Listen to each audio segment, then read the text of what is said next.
Welcome back to my yard. Now, I know it's been a long time since posting anything, but as I've said, this is something I do on the side for fun, and I just didn't have the time lately to get anything together to post. Now, I have been taking videos of stuff here and there as I did some stuff, such as doing a tune-up on my lawnmower that is long overdue.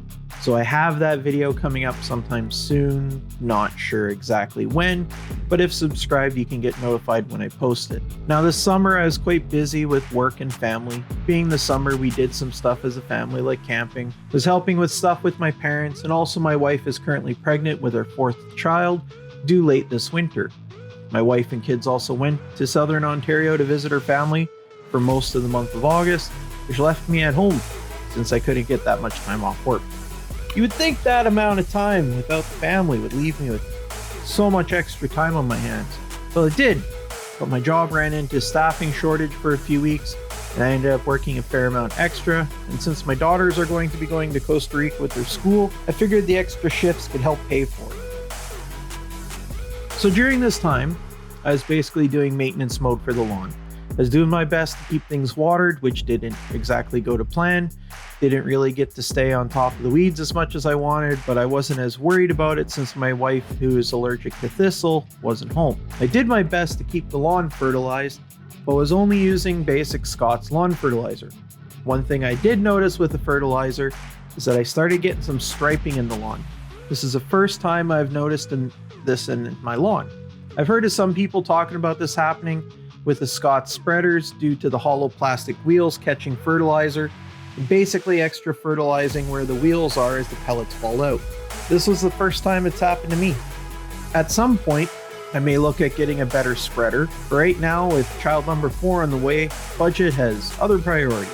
Again, I may just switch to a lower rate on the spreader and do more passes and hope that evens out, but with it being so late in the season, that will have to be tried next year. Some updates for parts of my lawn is overall pretty good, as a bunch of the dog spots I'd worked on had filled in nicely, including the long dead patch along the fence by the bird feeders.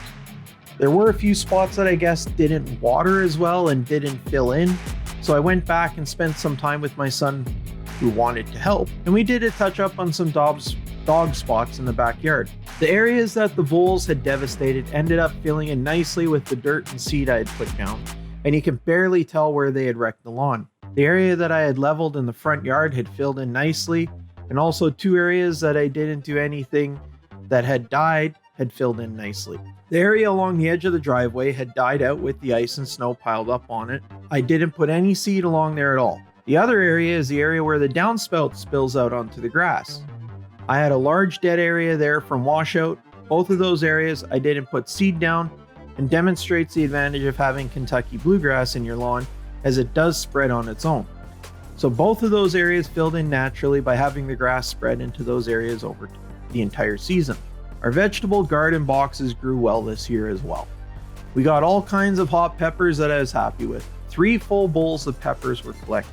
The first batch of peppers I harvested while my wife was gone, so I took them over to a close family friend's house, Reds and Monique. Mo helped me pickle and jar up that batch of hot peppers. Very much thankful to Mo helping me pickle them, and we got 5 jars made up, one of which I left with them as a thank you. While there, I helped her husband Reds, who is a very close friend of mine, move some stuff around while the jars of peppers were in the water bath to seal the jars. The second batch of peppers that got harvested was after my wife got home, and she ended up de-seeding and air drying the seeds to replant for next year. The de-seeded peppers were then put through the dehydrator to get ground up to make our own hot pepper powder. The third batch of peppers we just collected and pulled the plants for the season. We were planning on pickling them as well, but if we can't get time to do that, we'll make more of our own pepper powder. Speaking of Reds, he had borrowed my dethatcher, which he has done before in the past, after his brother-in-law, who is also a really good friend of mine, had borrowed it. Now, I'd always been concerned with the durability of that Yardworks dethatcher. Well, while Reds was trying to use it, just died. Didn't do anything wrong, just up and died. Don't have anything happening inside of it at all. Now, when I had bought it in a bit of a huff and did pick it up on sale for just over $120, where a rental one from Home Depot was around $85 for the day.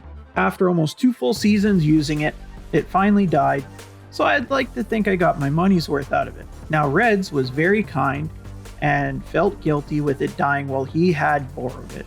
And even though I protested, he purchased a new one for me even though I felt he didn't have to. I am super thankful to him for it. With that, I did finally get was that Sunjoe 15-inch 13 amp dethatcher and scarifier.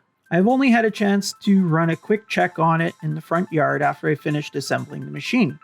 Instructions were pretty straightforward, and the machine does feel more solid than the Yardworks one did. With the quick test, I could immediately feel the extra power that the Sunjoe had compared to the Yardworks. Now the Sunjoe isn't self-propelled, but it feels like it is, pulling itself across the yard, and it feels like you're having to hold it back. I haven't used it across the whole yard yet, but I will be doing a dethatch on the yard prior to the winter, and we'll put it through the paces then. Thank you again to Reds for replacing this for me, even though you really didn't have to. Now, once again, I am sorry I haven't posted more lately, and the kids are back in school and I have a bit more time during the day for things. I hope to get some more videos out. Included in that, I am wanting to get a mini fall renovation done on the yard with a full dethatch and fertilizer, an update and fall prep on my mom's front yard that I did back in the spring, and first up will probably be the tune-up I did on the lawnmower. Not sure which one will come first, but here's a hint on the video of how bad the tune-up was. It was desperately needed. Anyways, I hope you'll all come back next time, and for now, let's have a cold one, and while we enjoy the last vestiges of warm weather. Cheers.